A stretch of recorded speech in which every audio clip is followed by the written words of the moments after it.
All right, well, my name is Camille. It's good to be here. Thank you all for coming. Whoever's watching online, thank you for watching. Earlier, we were chatting with Dr. Turnbow, and he talked about the concept of discipleship and how we tend to comfortably do it sometimes in our churches, but rather we should be doing it more outwardly. He didn't say the word uncomfortable, but he was very much his words were very much geared towards that feeling of being uncomfortable in ministry, the good kind of uncomfortable. And our prayers, do we pray, God, send me? Do we pray, God, do you want me to do this or that? Rather than ask God for things for ourselves, right? And so today, as we talk about serving families in crisis, I'm just going to go through some slides here and some numbers. Then Rhonda will follow up later. So I'm going to be the more cerebral guy, and then Rhonda's going to speak more from the heart than I am. But I hope this is not just informative for y'all. I do hope that this is more transformative as far as our prayers go, as far as our definition of discipleship goes. So just a couple of questions here, a few questions to just ponder. Do you pastor someone or know someone who has lost custody of their children? Do you pastor or know a family that is currently fostering? And have you ever preached a sermon on caring for the orphan? Your answers might be yes for all of them. It might be yes for one of them. But either way, I just hope that your heart is moving towards that direction today, that we would care for the orphans. And we're going to talk, we're going to target our conversation mostly on foster care and adoption. We're going to watch this video. So it's just a brief video by Jason Johnson. So Jason works with Christian Alliance for Orphans, CAFO. We work very close with them at Buckner. They're a network of organizations that help with children and orphans. So he's going to talk specifically about James 1:27, and I think it's a really interesting take on that verse. Let's listen to that together. Leads us to James 1:27, where it says, religion that is pure and undefiled before God the Father is this, to visit orphans and widows in their affliction and to keep oneself unstained by the world. You know, this is an interesting verse because it's often referred to as a command, as a mandate, when in fact it's actually really not. There's no command. This verse isn't telling us to do anything. It's actually describing something for us. It's describing something really beautiful for us. And so let's pick it apart just real quick here. Here's what it's describing for us. This is seminary, by the way. You take really fine verses and you mark them up and X them out, and it's a lot of fun. And here's why, because it just helps us to see underneath the surface of what we're reading. So that word religion there isn't our word religion. It's not like cathedrals and steeples. This word religion literally means an outward display of something that's inwardly true. And that's what we're talking about here, an outward display of the gospel, which is inwardly true in us. And so James is now describing one of the purest and most undefiled outward displays of the gospel that this world will ever see. You want to put the gospel on display with great vividness and clarity and purity? Then visits or move, step towards, get involved with. This is a hard one. Because the world we live in says, avoid hard and broken things at all costs. Insulate yourself from them. Isolate yourself from them. Move across town. Structure a life where you can live out the rest of your days pretending like hard and broken things do not exist. And then James says, how about we be a people who move and step towards and get involved with the most vulnerable in our society. He uses orphans and widows, again, as representatives, as descriptives of that, because in his culture, orphans and widows, the husbandless and the fatherless, were considered to be the most worthless. And so he's using them in really a profound way. If you were the audience of James at that time, and you heard James say one of the purest and most undefiled ways for us to put the work of God on display is to get involved with orphans and widows, there would be a collective gasp in the room. What? Really? Them? Them? Yes. The most vulnerable in our society. That's our people. That's where we go. That's where the gospel's put on display with a vividness and a purity unlike anything else. And so we could argue very easily that homelessness and incarceration and trafficking and the struggling neighbor across the street, if we were to go to James and say, James, you didn't mention any of them, he would say, yes, I did.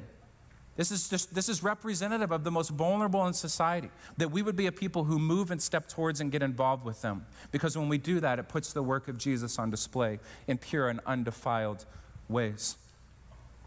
So the implications of this are pretty clear. That one of the purest and most undefiled demonstrations of the gospel is to see hard places and broken people and move towards them, not away from them. This is what James 1:27 is suggesting, that you and I would become the kind of people that say, I see you where you are, and I'm coming after you. And when we do that, the people around us say, gosh, why are you doing that? You're supposed to insulate and isolate. Why are you doing that? Why are you purposely stepping into hard and broken places? Why would you do that? Your family will look at you like you're crazy. Your friends will look at you like you're crazy. Your mother-in-law will look at you like you're crazy, right? You'll look in the mirror sometimes and say, hey, you're crazy. What are you doing? And you're right, it's crazy. It's crazy that God would do this for us. And it's crazy that he would then invite us and give us the privilege to step in and do the same for others. It's crazy. All right. Just to share some numbers, there are 122,216 children waiting to be adopted in the U.S. right now. There are more than 400,000 kids in substitute care. Of those, more than 122,000 are waiting to be adopted. So that's what the number really stands for. So what that means is that their biological parents, their parents' rights have been terminated, and they will remain in care until they're adopted. So if these kids are never adopted, anywhere between ages of 18 and 21, they will age out of foster care with no one to support them or care for them, leaving them vulnerable to trafficking, homelessness, abuse. So that is the number of kids in foster care as of 2021, end of 2021, and that includes 34,000 in Texas. So total 442,995, and in Texas it's 34,000. The top 5 reasons for kids to be removed from their homes is neglect. Number 1 is neglect. That's 63% of kids that are removed from their homes. Drug abuse comes in second. Caretakers' inability to cope, third. Physical abuse, fourth. And housing, fifth. As far as this area goes specifically, that should probably say Jefferson, but children in custody as of 2021, 538 here, 262 in Orange, 172 in Hardin. And those that are waiting to be adopted are 114 in Beaumont, Orange 41, and Hardin 9. So one of the more encouraging things about these numbers is as the Golden Triangle Baptist Network here is hosting us, with this area, the Golden Triangle, those numbers are not hard to tackle if we work together. I tend to be very forgetful. I think leaders in general tend to be very forgetful. This is not, like I said, just informative. I hope it's transformative. I hope it reminds us that there's a need. And if we work together, we can tackle those numbers together. We're going to listen to not to the full video here, but this is someone who has been through the foster care system. This is kind of an eye-opener for us to see from her standpoint how it was. So let's just listen for a couple of minutes here. Being taken from place to place and being sent to a whole new different city and a whole new different family and people that you've never met before, it's a really confusing experience. You just feel torn away from your community. It's like, just imagine that you were going to work one day and it's just a normal day and you're on your way to work and everything is as it's supposed to be, and you watered your dog and you drank your coffee and you tell your kids goodbye and you go to work, and then the police show up at your job and they say, okay, we're moving you to a totally different city and you don't know anybody and you can't call your family and you can't call any of your friends and you need to leave your phone here and you can't take any of your stuff with you. We'll figure that out later. And they just pick you up and they transport you to a totally different place and then tell you to just wait in this room for a little while because we're going to figure things out. And then they come and bring you a little sack luncheon, and then just a few more hours and we're going to figure this out. Just here, play with this little toy, okay, put this little ring on a hook. And then they send you to these These really well-meaning people but you have no idea who they are, and their house smells different, and maybe they have a dog, and they have hardwood floors, you've only ever had carpet, like everything about the experience is alien to you. And all you want is to be able to contact the people that you have a bond with. It's a very disrupting experience. And in a lot of ways, it's a traumatic experience because all of these things are unexpected, and suddenly everything in your world that you felt was safe and secure and concrete is not. And having those ideas shattered is really difficult, especially as a child, because you need that security. You need to know that here's my bed, I can come home to it, and this is where it's gonna be, and that's gonna be okay.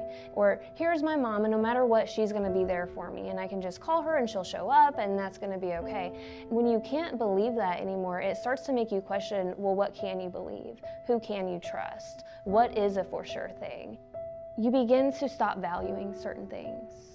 You stop valuing relationships because they're not concrete and they're not going to be there forever. And you stop investing yourself in certain things. And all of a sudden, stability isn't really important to you. Having goals isn't important to you. You are concerned with where are you going to sleep tonight? Are you going to be safe? Who are these people? Doing a simple thing like taking a shower in a stranger's home is a very disconcerting experience. So the more that you get moved around, the more trauma that you endure in that. Every single move is a traumatic experience. Going back to what I was mentioning earlier about our conversation with Dr. Turnbow about this concept of discomfort. As I'm listening to this, I got reminded about a family member of mine who was adopted. And thankfully, he was adopted by people that I know very well, by people that love the Lord, by people that made sure that he was being raised on biblical principles and the fear of God. And as I was listening to this, I'm like, what if someone else adopted him?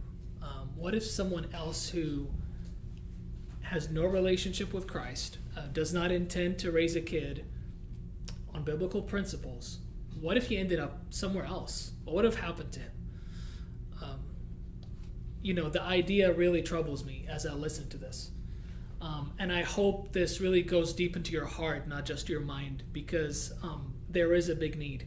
And I don't think I said that earlier, but I'm on the church engagement team in Buckner. And what we try to do is really be an extension of the church. We are not a church. We're a ministry, but we want to be an extension of you guys. So whoever's listening to this, please know that we want to work with you so we can tackle this need. These are some of the ways that we do what we do. I'm not going to go into detail now, but just so y'all know, these are some of the numbers. The need is huge. And I really hope it makes you uncomfortable. That is my prayer. I hope it makes you uncomfortable. To wrap up with this for me, one of the reasons why I chose to work with Buckner is I was praying this prayer for a long time in the past. I said, Lord, I have been so comfortable with my prayers for a very long time. Show me what you want me to do. I want to serve you. I'm not sure where exactly. And the big title was, you're going to have to get uncomfortable. That was it. And so through what we do and through the work that we do alongside local churches, we want to help people like that move from the trauma and the discomfort to a Christian home. And we're very much outspoken about that. And that's why we partner with churches. And so that is it for my part, and Rhonda's going to follow up. Thank you, Camille, and thank you for having me. So I'm Rhonda Robichaux. I've been with Buckner since 1999, and I kind of wanted to tell you a few stories about my journey with Buckner. So on my first day, February 1st, 1999, I met a 4-year-old. Not because I wanted to either. I went to Buckner because I thought it was a home for behavioral children, and I thought, well, I can do that. My very first day, I'm sitting in my office, and it wasn't even noon yet, and I could hear the little, the little whispers in the hallway about, so-and-so needs this, and this is best for this. And I went to Randy Daniels, who hired me, and I said, Randy, I can't work here. I'm so sorry to have wasted your time. And he was like, what are you talking about? It's not even lunchtime yet. But I said, I just cannot. I cannot sleep at night knowing that these children have been abused. I just can't. And he said, Rhonda, just walk the campus and get to know us. I know that you're the perfect one for the job. You're compassionate, you're caring. So anyway, I walked directly into what was then an emergency shelter. And this little 4-year-old was sitting on the floor with big crocodile tears. And she said, do you know why I'm here? And I didn't want to know why she was there. I wanted to run. But she said, because I'm sick. And over the years, I've heard that statement so often. They think they're there because something, they must be sick because they're not home. They've been removed from people that they know and trust and love. And so, yeah, they all think that. But I played with that little girl to the end of the day. And I went home just really angry with myself for having left what I thought was a comfortable position elsewhere. But the Lord put on my heart that night, they're not on the side of hurting anymore. They're on the side of healing. And you can be a part of that. And I have been their biggest cheerleader ever since because it was just an eye-opener for me. And they're not my children. They're our community's children. They are the children that are vulnerable. They're hurting. It is not their fault that they're there. Every tour group I've ever brought through, every church group, every Sunday school group, I can't tell you how many times I've said, these are not the puppies in the window. These are children. They didn't do anything to deserve to be here or to warrant their reason to be here. Life happened to them. Something happened to them. But they're still children who long to be loved. And I had a student who came through Silsbee High School. And when I was telling that spiel to that group of students, she pretty much rolled her eyes and thought, not ever me. It was about 8 months later, and this girl walks up to me and she says, you don't remember me, do you?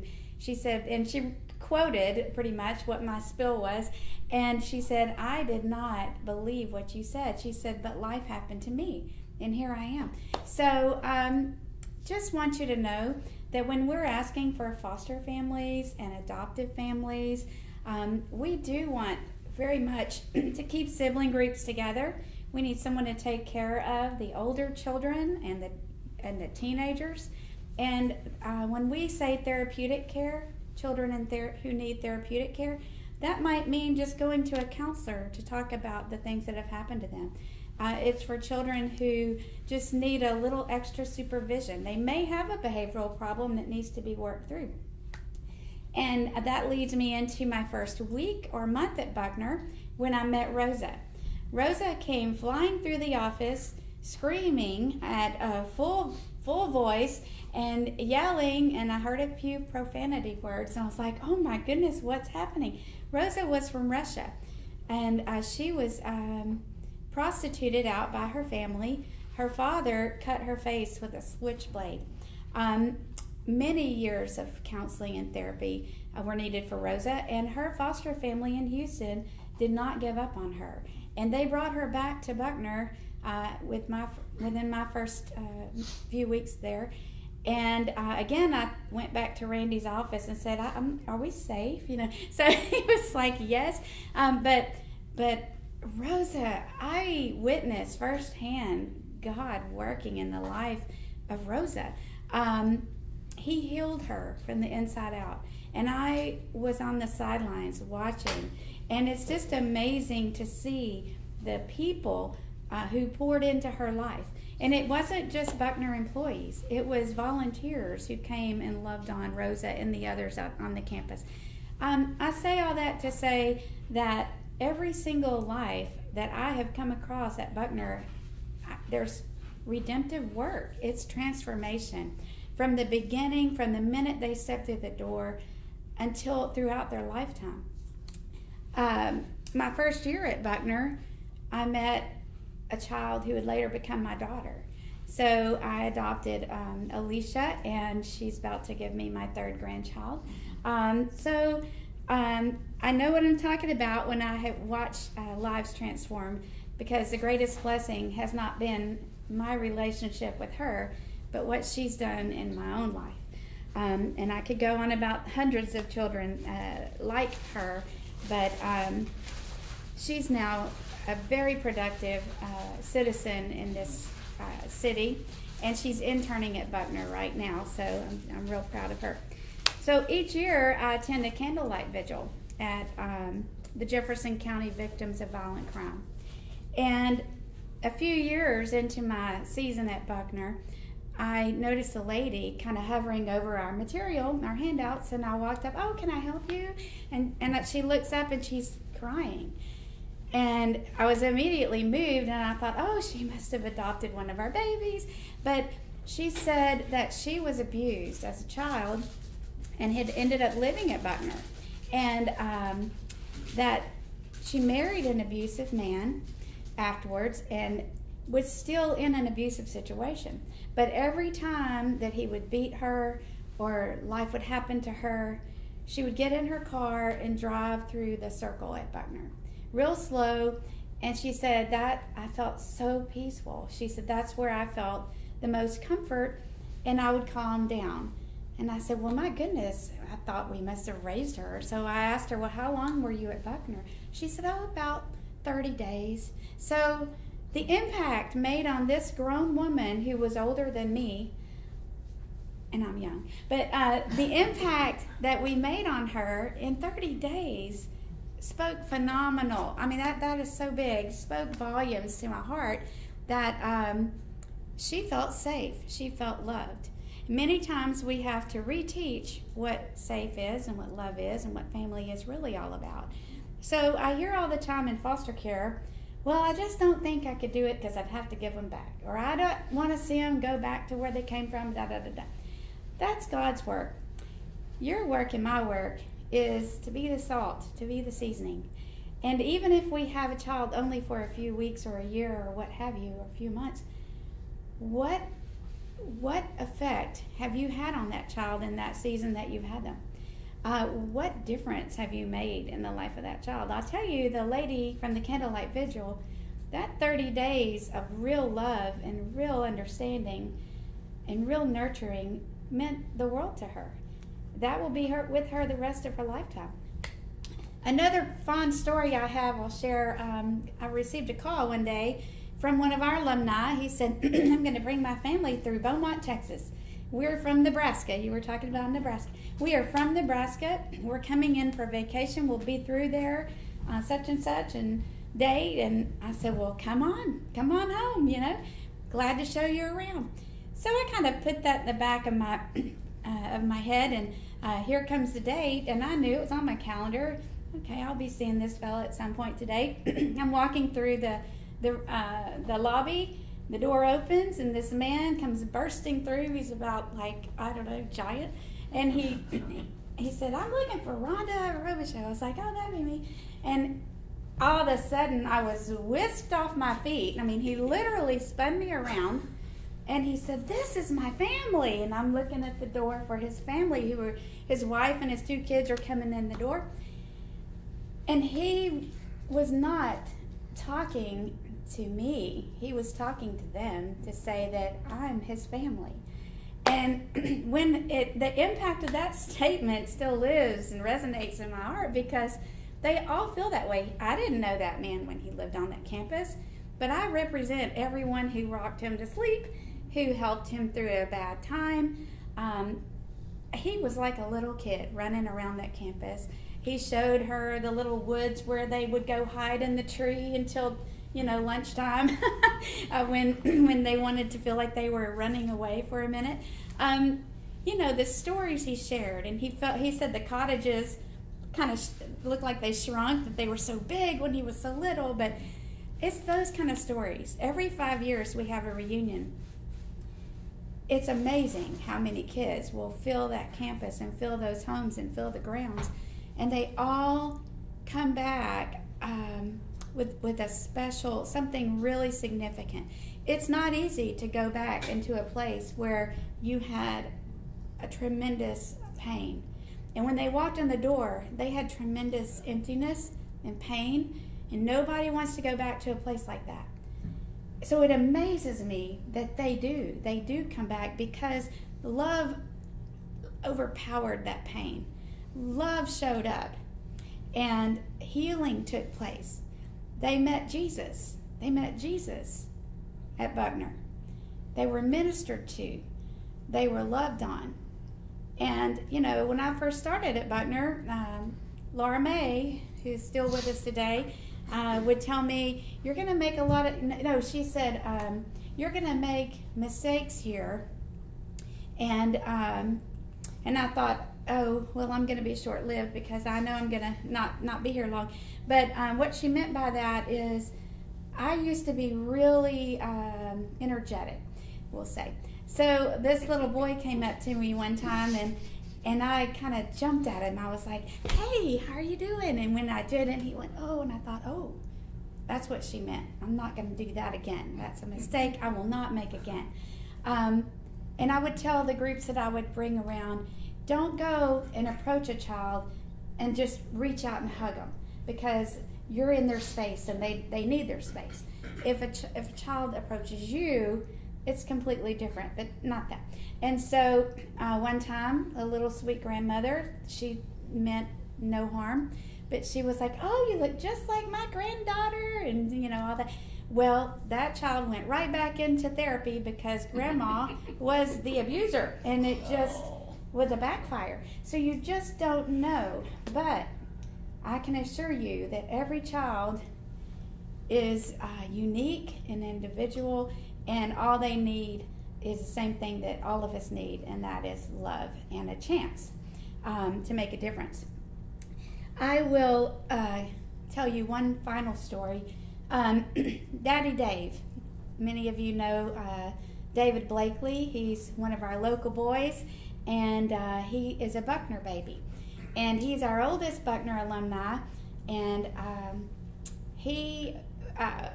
believe he was a tender age of 3 when he was taken to Buckner in Dallas with his siblings.